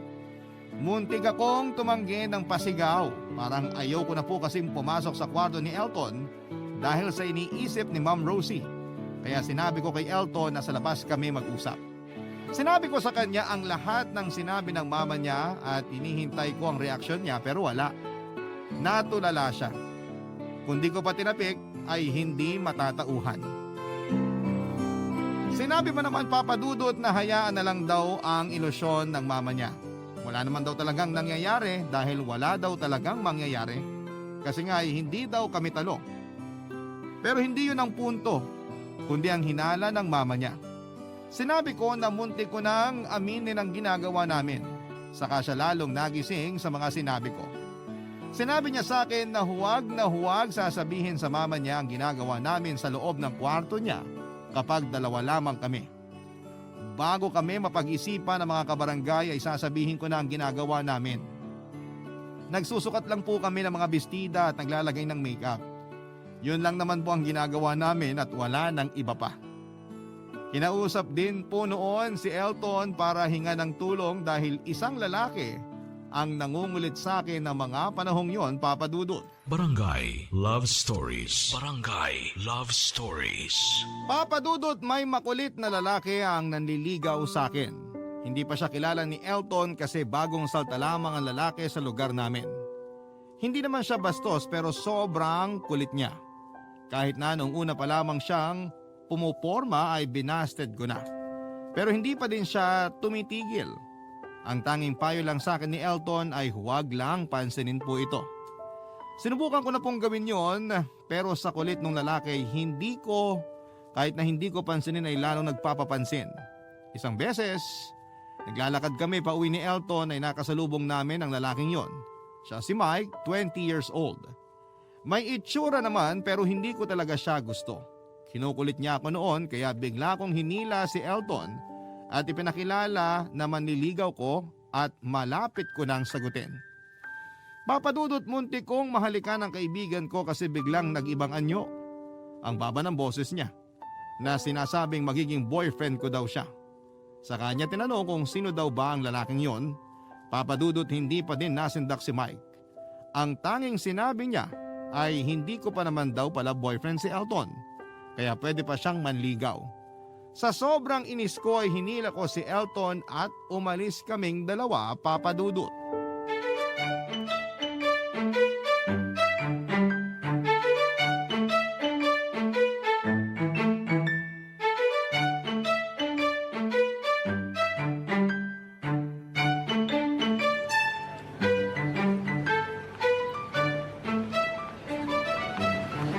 Nakita mo na kung gaano nakakainis yung pagmumukha ng lalaking yun? Ha? Sesh, bulag ka ba? Anong nakakainis? Mukhang anghel nga siya.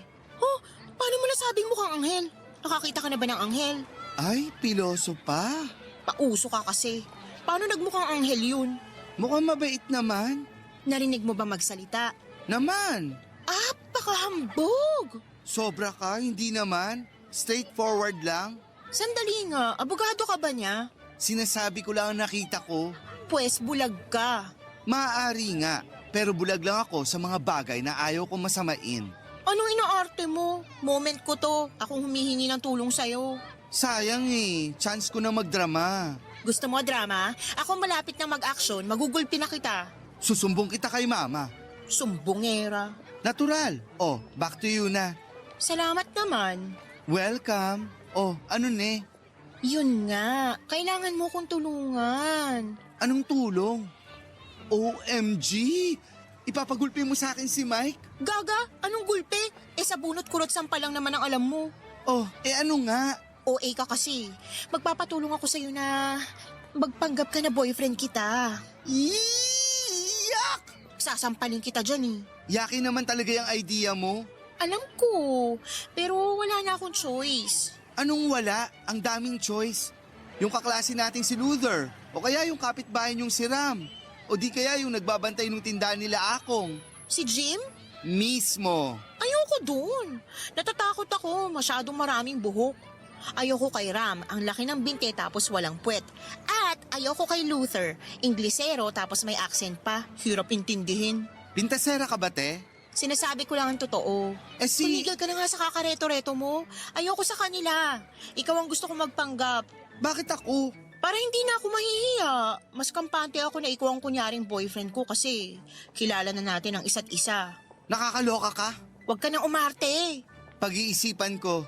Ang arte mo naman eh. Galit? Sino ba naman ang hindi magagalit ang arte mo? Pag-iisipan ko nga. Bakit pag-iisipan mo pa? Aba, mabigat na desisyon yan. Magpapanggap ka lang, luka-luka. Hindi ko sinabing lusubin mo ang Mars. Kahit na. Sige, ganyanan tayo ah. Pag ikaw ang humihingi ng pabor ah. Sumbata na ba ito? Pinapaalala ko lang sa'yo. Bakit ba kasi ayaw mo kay Mike? Gwapo naman. As in gwapo. Kahit na siya pang Diyos ng mga gwapo, ayaw pa din. Mabuti naman yung ayaw mo sa kanya. O, edi natauhan ka din. Yes, pabor nga na ayaw mo sa kanya. Very good. Kasi gusto ko siya. Ewan sa'yo, edi sa'yo na. Kaso kung magpapanggap ako na boyfriend mo, matuturn off siya sa akin. Paano magiging kami? Ganun ba? Alam ko kung paano. Alika rito. Paano? Papadudot, sobrang inis ko kay Elton dahil nakurot ko siya ng ubod ng nipis sa tagiliran. Kaya ayon, napatili sa sakit ang bruha. Naglabas sa mga kapitbahay ni Elton, pati na rin si Ma'am Rosie. Lahat ay nakatingin kay Elton, kaya ang bruha kong kaibigan ay gumanti. Kinurot din ako ng simple at napasigaw ako, pero hindi gaya ng tili ni Elton. Saka sinabi ni Elton na ako daw yung tumili nung una at hindi siya. Napaka-defensive ng pagkakasabi ni Elton. Nagtawanan ng mga kapitbahay. Ang mga kapitbahay kaya ay nagtawanan ay pinagtawanan si Elton dahil alam nilang siya ang tumili. Pero si Ma'am Rosie ay tumatawa sa ibang kadahilanan. Natutuwa daw siya na naglalambingan kaming dalawa, Papadudot. Kaya ang mga kapitbahay ay pigil na natatawa sa ibang pagkakaintindi ni Ma'am Rosie. Gaya ng dati ay obvious na naman ang kilos ni Elton. Pero hindi yun nakikita ni Ma'am Rosie. Kaya nagpaalam na ako at bago umalis ay ibinulong ko kay Elton ang plano at saka ako umalis. Noong hapon pala na yon ay nakasalubong uli ni Elton ang makulit na si Mike. Kinumpronta niya si Elton, hindi naman para makipag-away kundi para klaruhin kung ano nga ba ang relasyon namin ni Elton. Ang bruha kong kaibigan umamin na wala kaming relasyon bukod sa magkaibigan kaya natuwa itong si Mike. Pero kung ano-anong kasiraan ang sinabi ni Elton tungkol sa akin na kina-turn off naman ni Mike. Saka sinabi ni Elton na maghanap na lang si Mike ng tunay na magmamahal sa kanya na nasa paligid lang. Sinunod ni Mike ang payo ni Elton at naghanap na lamang ito ng iba at nilayuan na ako. Pero ang ibang hinahanap ay hindi si Elton. Kaya ayon ang sama ng loob niya. Kaya niyaya ako na mag-inom daw kami. First time niya na magaya kaya sumama na ako, Papa Dudut.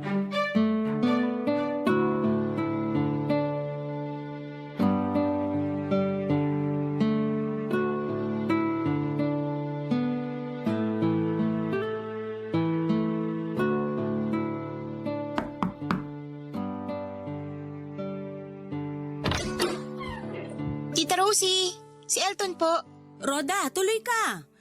Elton, nandito na si Roda. Tagalog movies? May ginawa pa ako. Sandali, anong Tagalog movies? Tagalog movies, ang tagal. Bakit daw po ngayon lang ako? Ah, yun ba yun? Kayo talagang mga kabataan. Ma, papasok muna kami sa kwarto ha. Sige, pero magkwentuhan lang kayo, ha? Ma, pa-Juliet. Ano? Paulit-ulit daw po. Ah, okay. Tumayo ka na dyan, Roda. Tara na. Ay, Sige na, pasok na kayo. Lika na.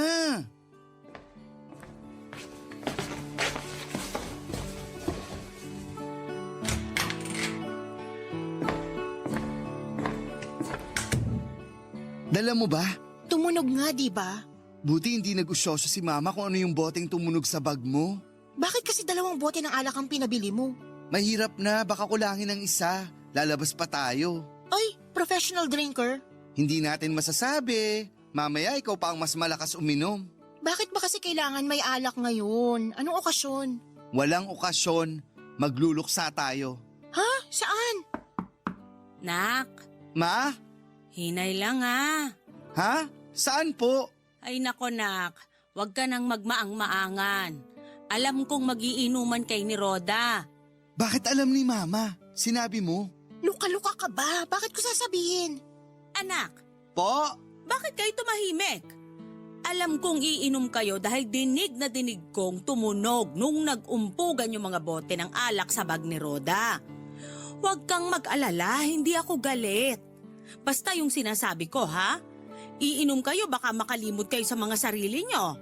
Yuck! Sige na, tuloy nyo na yan. Iba din si Ma'am Rosie. Alam agad niya na alak yung tumunog sa bag ko. Minsan naiisip ko, mangkukulam si Mama. Luka-luka. Tara na, simulan na natin to.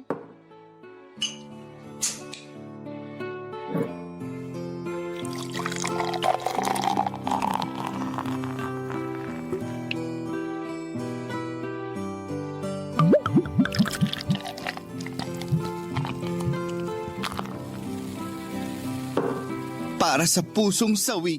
Sandali nga. Ano sabi mo? Pusong sawi? Oo, Paki-explain. tagay muna.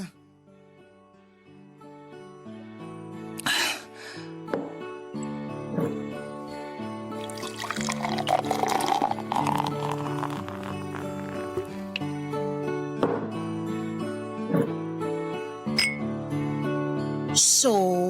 Inamin ko kay Mike na wala tayong relasyon. Ano? Sandali, bago ka mag-violent reaction, pakinggan mo muna ako. Inamin ko na wala tayong relasyon, pero siniraan din kita, kaya na-turn off siya.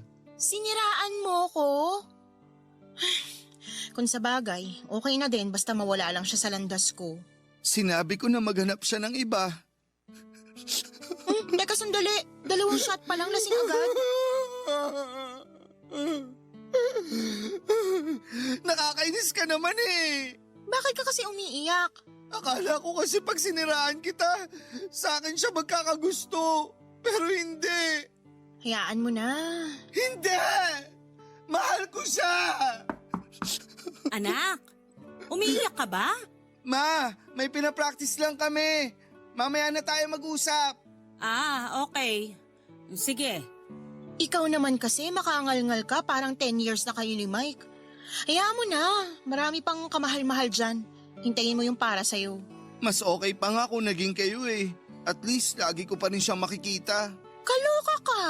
Teka nga, bakit ba ayaw mo sa kanya? Wala ka naman boyfriend. Saka ang tagal na nating magkaibigan. Hindi pa kita nakikitang magka-boyfriend. Ganun talaga. May dahilan ng lahat.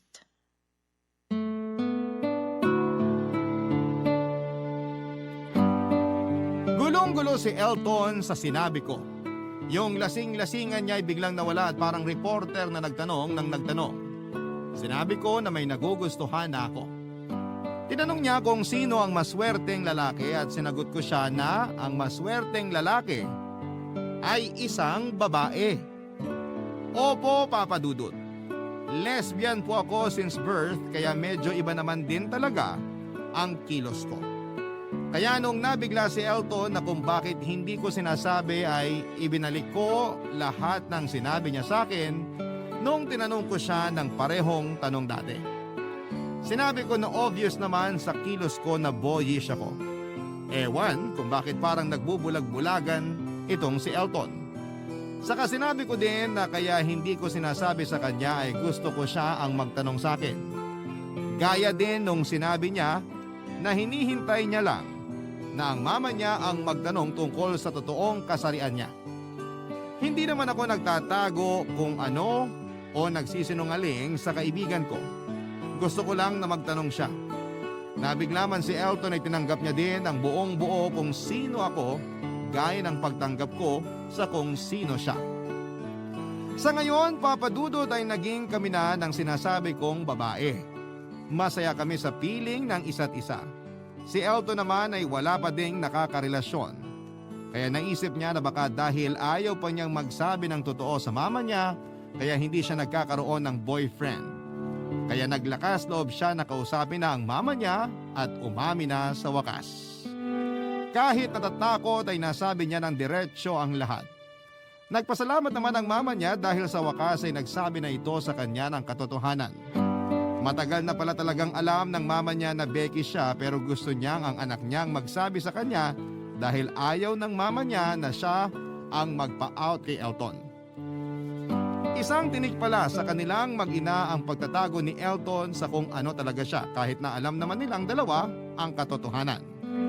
Maraming salamat po Papa Dudut sa pagbasa ng aking kwento.